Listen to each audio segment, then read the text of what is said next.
Hello everyone. If you like what I'm doing here, please consider subscribing, liking, and commenting. It would really help the channel out quite a bit. Thank you very much.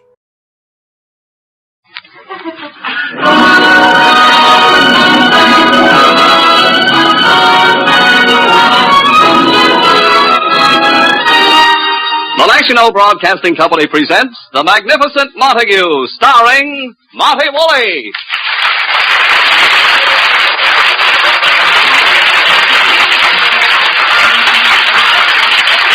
This is an age that shall be marked by the achievements of women, Madame Curie, Florence Nightingale, Carrie Nation. But all their accomplishments are overshadowed by the single triumph of Lily Boheme.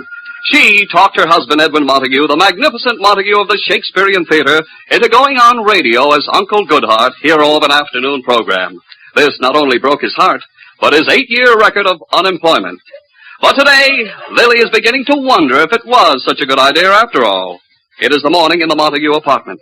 Agnes, the maid, is about to answer the door.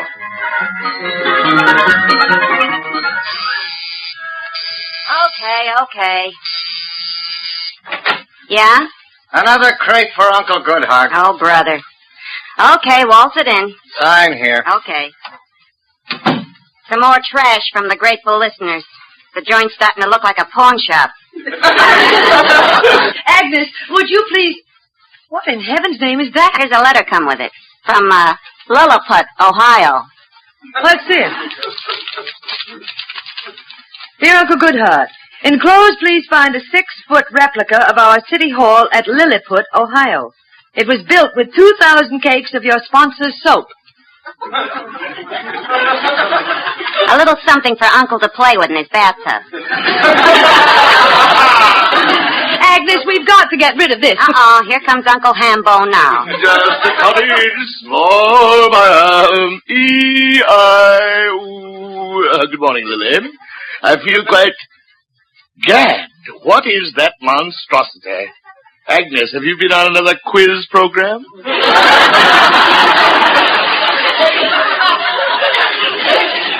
Edwin, sit down at the table. Your breakfast is here. What's this letter? Well, it came with the monstrosity. Dear Uncle Goodhart, enclosed replica.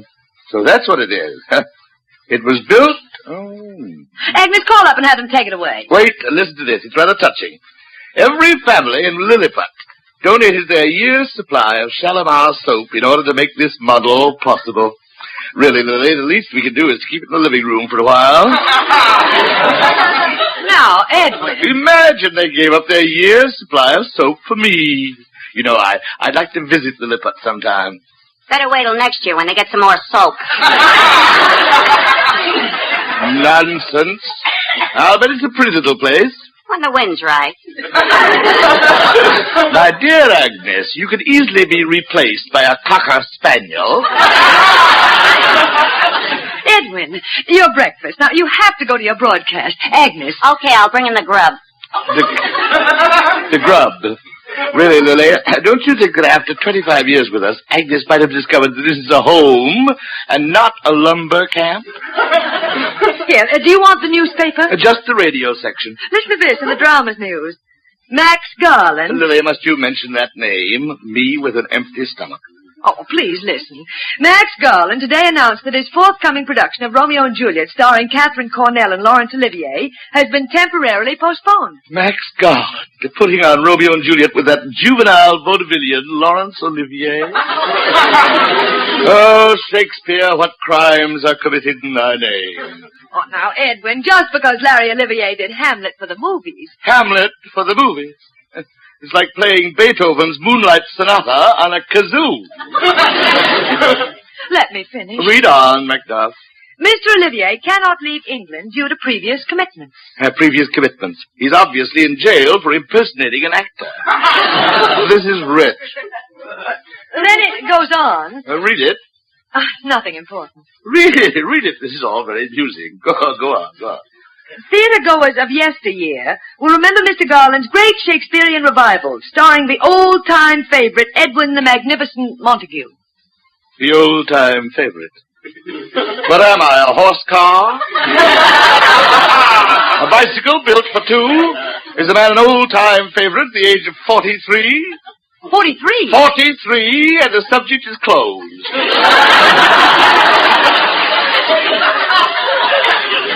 Read on. Here's your pancakes, younger than springtime.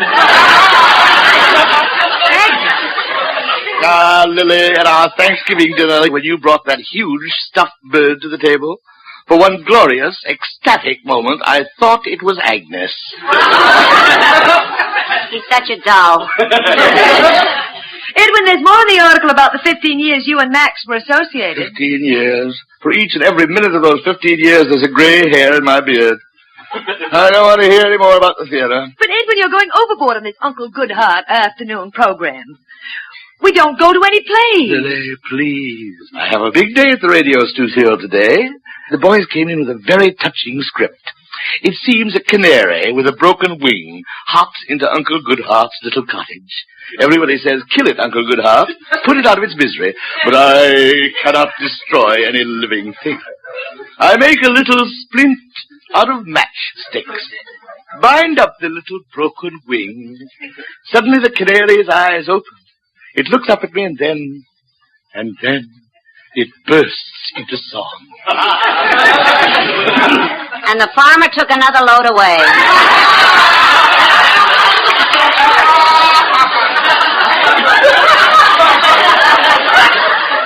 And I do mean corn.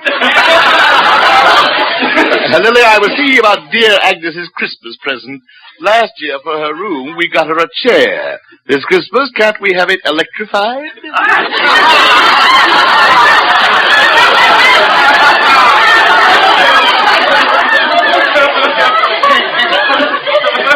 Edwin, I'm serious. We built our whole lives around the theater. Lily, let's face reality. There is a new, bright life in front of me. To 10 million trusting listeners, I am not Edwin Montague, the great actor. I am Uncle Goodhart. And you... Me? Yes, you are not Lily Boheme, the actress. You are Uncle Goodhart's wife, Aunt Goodhart. Uncle and Aunt Goodhart. The first one who mentions Cousin Agnes gets a shot in the head. Lily Boheme. Aunt Goodhart. That's right. Get used to it, Lily. Oh, Gad, look at the time. I'll be late for rehearsal.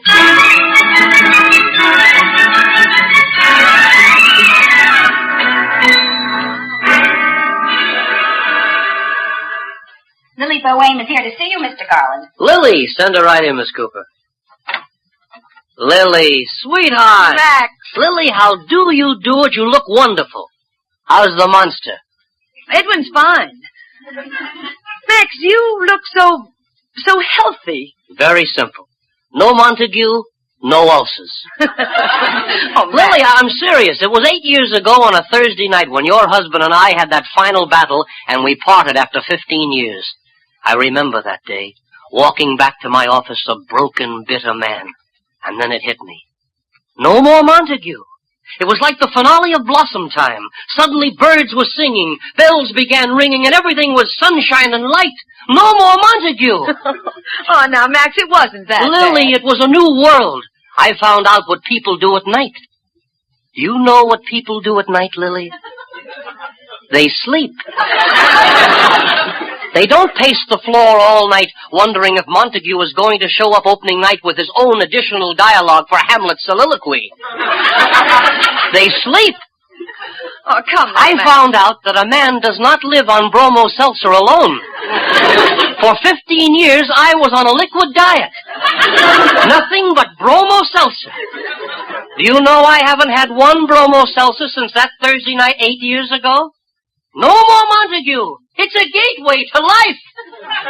Oh, Max, I believe you. Here you are happy, even though you can't put on your Romeo and Juliet because Larry Olivier can't make it. So what? Max, if I asked you for a favor, something that's very important to me. Lily, anything you want. You just ask for it and it's yours. All right, Max, here it is. I want you to give Edwin the part of Romeo. Miss Cooper, Yes, Mr. Garland. will you send down for some bromo seltzer, please? Montague again. Lily, have mercy. Max, you have to do this for me. I can't do it, Lily, I can't. Now, Max, wait, Max. What time is it? About 3:25. Oh, good. May I turn on this radio? Sure, why? Just sit back, Max. Listen to this. Oh, Uncle Goodhart, you fixed the little dicky bird's wing. And we wanted you to destroy the canary. Oh, how could we have been so cruel, so blind? Look at this little canary. Remember this canary as you go through life. Oh, Uncle Goodhart, look! The canary's opened his eyes. He's stirring. Golly. Shh. This is the crisis. It's opening its mouth. It sings! It sings. Yes, my children, it sings. Remember this, you, Melissa, worrying because your father's business went bankrupt and your home burned down. You, Ronald, fretting because Melissa's father is peeved at you for stealing all his cash out of his business in order to raise bail for your mother. Think how small and insignificant these things are. Think how small and insignificant these things are alongside of this little bird with a broken wing. It sings. Just as you must sing as you walk out into the sunshine and life.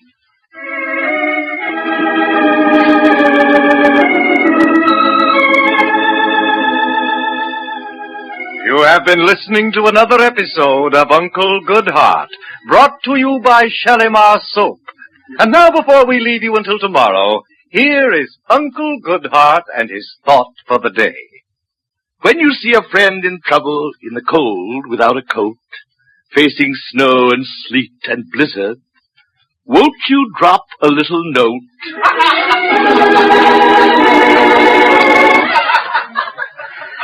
What's this all about? Max, that was Edwin Montague. Yes, sir. Miss Cooper, make that a double bromo. Well, Max? Lily, I can't believe Edwin Montague, Uncle Goodhart. Oh, Max, the horrible part of it all is that he likes it. He likes it? Oh, no. This is the man who corrected the English in Shakespeare before he'd lower himself to read the lines. Max, his whole life is wrapped up in this Uncle Goodhart. I've got to get him back into the theater before it's too late. You have to let him play Romeo. But, Lily, I hesitated with Laurence Olivier because I thought he was a little old. Now Montague is Romeo. Oh, Lily, I'm putting this on with my own money. Give me a fighting chance. Max, I'm handing you a smash hit. Are you blind? All I can see is Montague tottering up that ladder to Juliet's balcony. That'll take a whole act in itself. Lily, I can't. Max, use your head. The one Shakespearean play Edwin Montague has never done, Romeo and Juliet. His farewell Shakespearean appearance. Farewell appearance. That always drags him in. Romeo and Juliet. Strong play, team with Catherine Cornell. That never hurts. McClintock to direct. You know, it's starting to sound... But Edwin Montague is Romeo. Oh, no! Max, he'll be wonderful. You always said he had the magic. Once he's on that stage, he'll be 18 again. Oh, Max, for me. For yourself. For the theater. Well, Max? Okay, Lily, you got me. He's Romeo. Oh, Max! Please, back with Montague. That means I'll have to dig up his old makeup man, the one I hate. And the valet, the one who steals. And I have to break this to Catherine Cornell. Oh, hello there. Hello there. What was that? Nothing. I was just welcoming back my ulcer.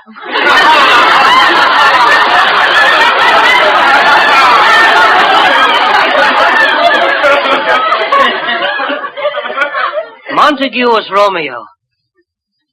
Lily, will he do it for me? Oh, don't worry, Max. I know my husband.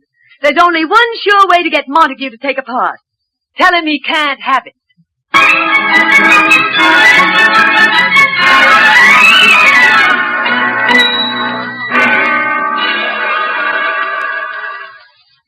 I tell you, Agnes, I don't like to talk about radio and Uncle Goodhart, but when I put that little splint on the canary's broken wing, well, all I can tell you is that when I looked in the control room, the engineers were just sitting there with tears streaming down their faces.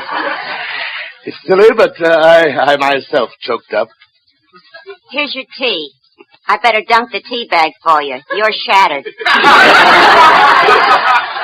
I tell you, Agnes, the impact of that little dicky bird, broken in body, suddenly bursting into song. Did you hear Uncle Goodhart today? No. I heard it yesterday without getting sick. I didn't want to press my luck. Well, what can you expect from a just plain Bill listener? Agnes, you have all the charm and understanding of a bucket of chicken feet. Thank you, dear Uncle Goodhart. For the first time in my life, I feel that I'm close to humanity, close to the people. Oh, it's wonderful. You've never been in a subway at 6 o'clock. Agnes, my dear, it is only this insane loyalty my wife has for you that stands between you being in our home and back setting up pins in a bowling alley. Hello, Edwin. Hello, Agnes. Hi, honey. Lily? Tea. Sit down. I was just about to pour some for your husband over his head. Oh, Edwin, isn't Agnes refreshing? Firstly, I'll take a cup of hot lard. Coming right up. Oh, now. Oh, Edwin, I'm proud of you. I heard Uncle Goodhart today. You did, Lily? Really? Edwin, it was simply magnificent. The canary scene, eh? Oh, it only made me cry, that's all. And that ending. When it burst into song. Some dramatic walloper. I tell you, Lily, these new writers on the program, how they do it, I don't know. Beyond me. You know, Lily, when you think it took Eugene O'Neill 4 years to write Strange Interlude, yet those boys come up day after day with this wonderful stuff. Starts a man a-thinking, a heap of thinking. I'll just mosey into the kitchen. I got a heap of cooking to do, a heap of cooking. Now, Lily, remember 10 years ago when Agnes had pneumonia and you nursed her through it? I'll never forgive you for it. Edwin, I was wrong about wanting you to take an interest in the theater again. That life is over for you. You are the perfect Uncle Goodhart. Even Max said so. Max? Max Garland? Yes, I went to his office. We heard the program together. Really? Well, what did Max the moron think of it? Loved it. He did, eh? Crazy about it. Well, one thing I always did say about Max was occasionally he had flashes of extremely good taste. By the way, did Max get another Romeo? No, but he's not worried. Plenty of top-flight Shakespearean actors still around. Sure. Max seems kind of sold on Burgess Meredith. Oh, please. A boy from Hollywood. He'll insist on a song and at least 2 dance numbers. Of course, there's always Maurice Evans.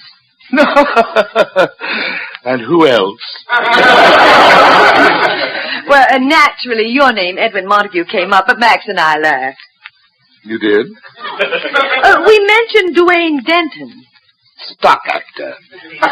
Lily, what do you mean you laugh? Edwin, you as Romeo, it's ridiculous. You've never played it. You don't know the role. Oh, yes, Max even talked of getting Orson Welles. Too fat. Lily, I don't know Romeo. I don't know Romeo. Edwin, it's silly to discuss it. I don't know Romeo. But soft. What light through yonder window streaks? Yonder window breaks. Yonder window breaks. It is the west. East. It is the east. And Juliet is the star. Sun. And the sun. Arise, fair sun, and kill the jealous moon. The envious moon. The envious moon, who is already sick and weak with grief. Pale with grief. Pale with grief, that you, her maid, Thou, her maid. that thou, her maid, is far more fair than she. Ah, it is my lady. Oh, it is my love. Huh? And I don't know Romeo. Lily, what's the matter? I'm being foolish, Edwin. Lily, you're crying. Oh, Edwin, it was so beautiful. The depth and tenderness.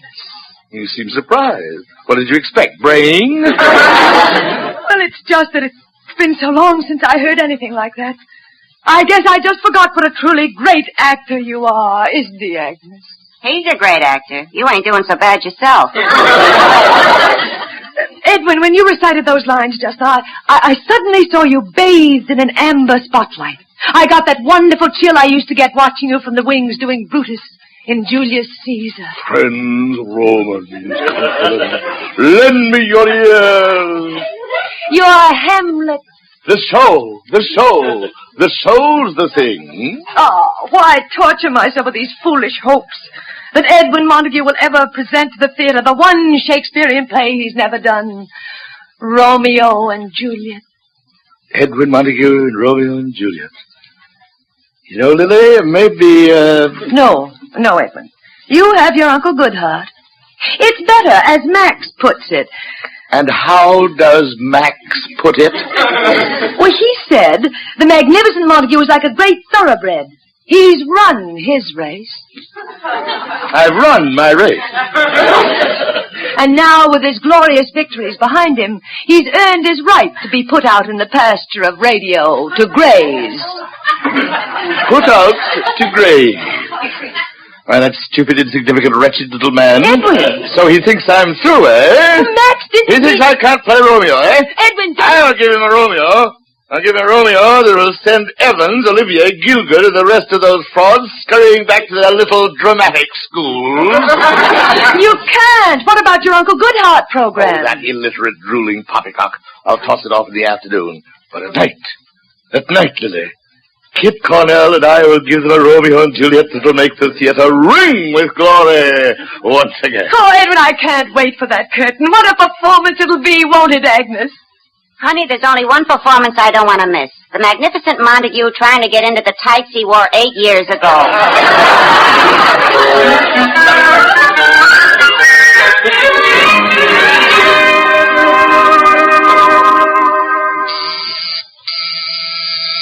Agnes, get the door. That's Max. Okay, honey. Max! Agnes. So it's you and Montague again. You're joining our happy little family. That's right, Agnes. Come in. Welcome to Devil's Island. Hello, Max. Is everything okay? I guess so. I just came from Catherine Cornell's place. I sprung the news that her new Romeo is going to be Edwin Montague. She was thrilled? Yes, after the first shock wore off. Where is he? He's in his den, waiting to make an entrance. Agnes, will you call him? Okay, I'll knock. On stage, Mr. Montague. Agnes, did you, Max Garland! Well, I can't believe my eyes. Max, my dear, dear friend, what a surprise! Not bad for only 2 hours rehearsal. You remember Agnes, Max, our little 40-year-old juvenile delinquent? Two of you still at it, huh? This is like old times. No, Max, it's not going to be like old times. All those arguments we had. For what, Max? For what? Yes, Edwin, we live and learn. Yes, we had 15 wonderful, exciting years together. Quiet, Jessica Dragonette. Yes, Max. Why should the memories of those years be marred by one flop, King Lear? Sure. After all those hits, what's one flop? This time, Max, you're the boss. You make the decisions. Thank you, Edwin. Max, from now on, I'm just a lamb. You're the shepherd. Just lead me. Where do we open? New Haven. That is definitely out. Here's a bromo, Max. Edwin, Max wants No more college towns. I am an artist. I refuse to be treated as merely an intermission between football games. All right, Edwin. We'll open in Philly. Now, about the billing. I spoke to Catherine Cornell. The billing. My name in lights again.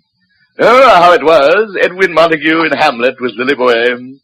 Edwin Montague in Julius Caesar with Lily Boheme. Now it's all changed. It's going to be Edwin Montague in Romeo and Juliet with Catherine Cornell. Max, what's the matter? Let me pound you on the back, old man. Don't touch me. But, Max. Edwin Montague and Romeo and Juliet with Catherine Cornell. Are you crazy? Catherine Cornell getting second billing? Yes, Edwin, be reasonable. Reasonable? I'm a star. In my entire career, my name has always stood out alone. Mostly on unemployment insurance checks. Agnes, when the script calls for animal noises, we'll let you know. Montague, Catherine Cornell is going to give you equal billing. It's the most gracious gesture you could ask for. Edwin, she's a great star. What am I? Hoot Gibson? Look, Edwin, We'll settle all this at the first rehearsal. First rehearsal. Say, when is this first rehearsal? Why? You ought to notify the governor so he can declare martial law. Agnes, by some fantastic miracle, the American theater has managed to survive so far without your advice. When the subject of our conversation turns to the cleaning of a chicken, we will solicit your opinion. You're sweet. Edwin, this is a big chance. Romeo and Juliet. And with Catherine Cornell. She told me how she admires you. She does? Yes. In fact, she wondered why the handsome, dashing Montague had never done Romeo. She did? Yes, in fact, her exact words were, "He'll be the perfect Romeo for me. All he has to do is to shave off that beard." Excuse me, I have a kumquat in the oven. So Catherine Cornell wants me to shave off my beard. Now, Quiet! There's a tradition to the American stage means so little to Catherine Cornell that with one word she is willing to cut off one of the few remaining landmarks of the theater. Edwin. Silence! To become just another blank face in this world of blank faces? Never! Never! Oh, that ends it. I tried, Lily. Wait, Max. Edwin. No! It means Uncle Goodhart for the rest of your life. Oh, Lily, stop it. Mending a canary's broken wing. Lily, for heaven's sake, take pity. Next week it may be an Airedale with a sliver in his paw. Lily, you're a fiend. Edwin, is it going to be Uncle Goodhart or this from Romeo and Juliet? Oh, Romeo, Romeo, wherefore art thou Romeo? Say it, Edwin, say it. Shall I hear more, or shall I speak at this? 'Tis but thy name that is my enemy. What's Montague? It is nor hand, nor feet, nor arm, nor face, Nor beard. nor beard. Nor beard. Oh, that's what it says in the play. It does? Shakespeare said that? Yes. Well, Edwin, Nor beard. is it coming off, Edwin? If that's the way Shakespeare wanted it, so shall it be. Oh, Edwin. I'll call Catherine and tell her. Please. Now, if you'd excuse me, I'd like to be left alone. Alone to spend these last few remaining hours with it. Edwin, we understand. Thank you. But let no man say he ever sacrificed more for his art.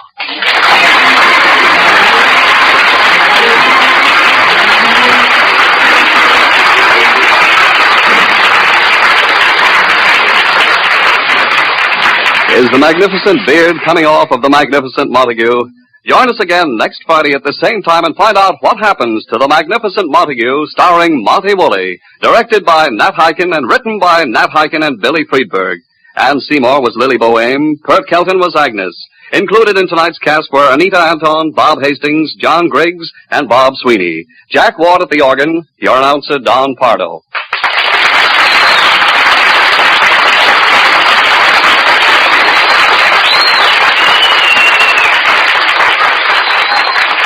Three chimes mean good times on NBC.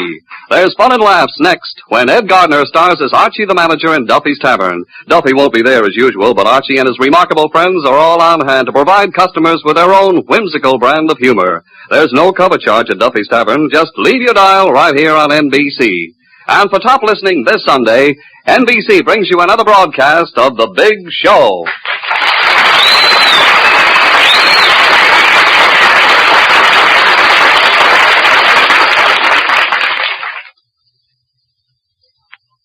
Now join the gang at Duffy's Tavern on NBC.